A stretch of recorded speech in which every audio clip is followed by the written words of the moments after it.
Assalamualaikum warahmatullahi wabarakatuh.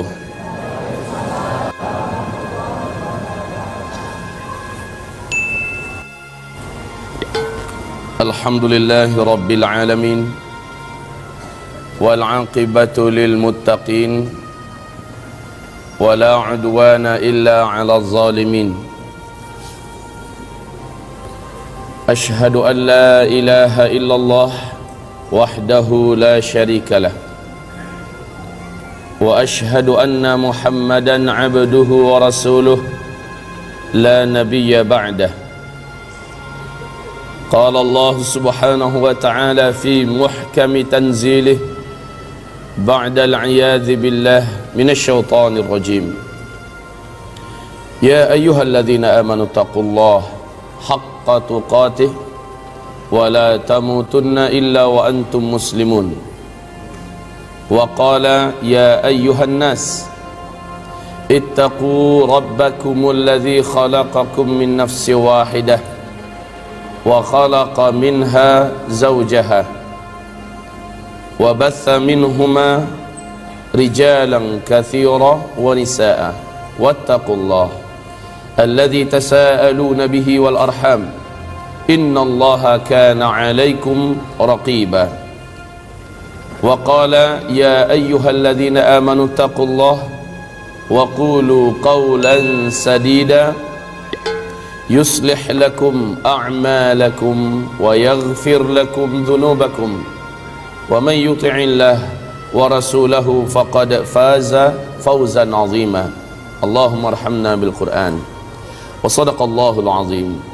Wa qala an-nabi sallallahu alaihi wasallam ala inni qad ji'tukum biha bayda'a naqiyyah layluha kanahariha la yazighu anha ba'da dhalika illa halik. Amma ba'du, ibadallah, ma'asyiral muslimin wal muslimat, segala puji dan syukur hanyalah untuk Allah subhanahu wa ta'ala. Salawat dan salam kita untuk kekasih Allah Rasulullah Muhammad Sayyidul Anbiya wal Mursalin sallallahu alaihi wasallam. Di dalam hadis sahih Imam Muslim diceritakan oleh sahabat Rasul yang mulia Umar bin Al-Khattab radhiyallahu anhu, ketika kami sedang duduk-duduk mengitari Nabi Muhammad sallallahu alaihi wasallam, tiba-tiba saja seorang lelaki yang sangat rupawan, wajahnya sangat tampan, baju jubahnya putih bersih, rambutnya hitam ikal dan sangat lebat. Kami satu kota Madinah tidak kenal dengan laki-laki ini. Dengan sangat percaya diri dia langsung duduk di depan Nabi Muhammad sallallahu alaihi wasallam. Dia adu kedua lututnya dengan kedua lutut Nabi. Kedua telapak tangannya dia letakkan di atas kedua paha Nabi Muhammad sallallahu alaihi wasallam seolah-olah sudah sangat akrab. Langsung bertanya tentang Islam. Nabi menjawab dengan rukun Islam yang 5. Lalu apa kata laki-laki ini? Bagus, jawaban engkau benar. Kami heran, kata Umar. Dia yang datang, dia yang bertanya, saat dijawab dia yang membenarkan jawaban Nabi. Kemudian dia bertanya tentang iman, dijawab oleh Rasulullah dengan rukun iman yang 6. Sekali lagi dia berkata, tepat. Ini juga jawabannya bagus, betul. Kemudian dia bertanya tentang ihsan, dijawab oleh Rasulullah, an ta'budallah ka'annaka tarah, fa in lam takun tarah fa innahu yarak. Langsung dia bertanya, mata sa'ah, hai Muhammad, kapan kiamat? Tanggalnya, bulannya, tahunnya kapan? Engkau telah sampaikan secara pasti kiamat sangat-sangat dekat. Kami ingin tahu kapan waktunya. Nabi menjawab, mal mas'ulu anha bi'a'lama minas sa'il. Minta maaf, untuk pertanyaan yang ini, orang yang ditanya tidaklah lebih tahu dari apa yang ditanya dibandingkan dengan orang yang bertanya. Maksudnya ente lebih tahu, adapun saya memang benar-benar tidak tahu. Ini adab Nabi. Jangan sok tahu kalau memang tidak tahu.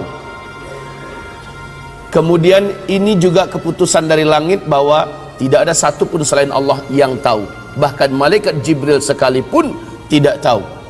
Yas'alunaka 'anis sa'ah ayyana mursaha fima anta min dzikraha ila rabbika muntahaha. Mereka bertanya tentang kiamat kepada engkau, hai Muhammad, kapan akan terjadi? Engkau senantiasa memperingatkan tentang dekatnya masanya. Hanya Allah yang tahu. Hanya Allah lah Rabb engkau yang tahu. Dengan ini sepakat seluruh ulama Ahlus Sunnah wal Jamaah menyatakan, sebagai akidah Ahlus Sunnah wal Jamaah, tidak ada satupun makhluk di bumi ini yang tahu kapan kiamat terjadi, maka tidak ada ramalan kiamat. Ini yang pertama, tidak ada ramalan kiamat. Kalau ada yang berani mengatakan kiamat terjadi pada tanggal anu, bulan anu, tahun anu, maka pastikan bahwa yang bersangkutan pendusta. Sehebat apapun dia, sekeramat apapun dia, hafiz Al-Quran dengan sempurna, seluruh hadis Nabi dalam kepalanya, seluruh kitab-kitab kuning, kitab-kitab gundul hafal oleh dia, tidak ketulungan, kalah Zakir Naik hebat oleh dia. Apabila dia berbicara sampai petir keluar dari mulutnya, jenggotnya dari sini sampai ke Jakarta panjangnya, anggaplah begitu. Lalu dia berani mengatakan kiamat terjadi pada tanggal anu, bulan anu, tahun anu, wajib kita mendustakan. Tidak ada ramalan kiamat. Ini dulu yang pertama.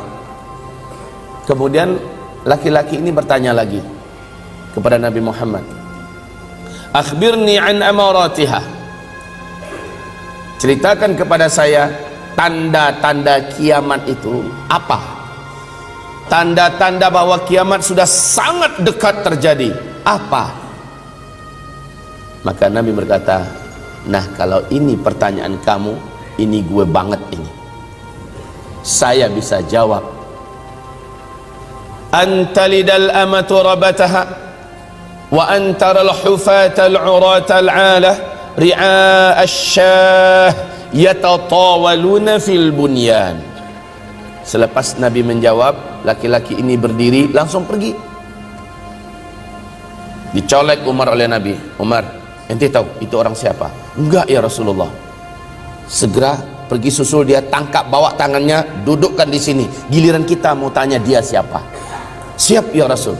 Tahu ajalah Umar, lelaki yang terkenal dengan ketangkasan fisik, besarnya tubuh, cerdas luar biasa. Umar segera berdiri, langkahnya yang hampir 2 kali lipat langkah sahabat, menyusul keluar. Kata para sahabat dalam kitab sirah, kalau Umar naik di atas kuda perang, kuda dewasa perang, lalu kedua kakinya enggak diletakkan di atas besi yang ada tempat peletakan kaki itu, kudanya jalan, kedua kaki Umar gelayutan, maka akan membuat 2 garis di jalan, saking tingginya Umar. Umar jalan dengan sigap keluar, udah nggak ada tuh laki-laki. Ya Rasulullah, he's gone. Dia sudah pergi, nggak kemana, hilang aja ya Rasul. Maka kata Rasulullah, innahu Jibril, itu adalah malaikat Jibril, atakum liyu'allimakum dinakum. Dia datang kemari ngajarin ente semua tentang isi agama ini. Oke, kita lihat jawaban Nabi tentang tanda sangat dekatnya kiamat. Apa kata beliau? Antalidal amatu rabataha wa antaral hufatal uratal alata ri'a asyah yatatawaluna fil bunyan. Jika engkau menemukan satu zaman orang yang hidup pada zaman itu sebelumnya mereka kere-kere, miskin-miskin, penggembala ternak, saking miskinnya mereka tidak mampu membeli sendal, membeli sepatu untuk membungkusi kaki, telanjang kaki dan telanjang dada. Yatatawaluna fil bunyan, tiba-tiba saja mereka menjadi kaya raya dan berkuasa.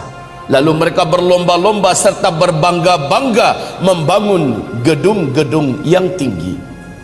Jika zaman itu sudah engkau temukan, maka jarak masa antara engkau dengan terjadinya kiamat sudah sangat dekat.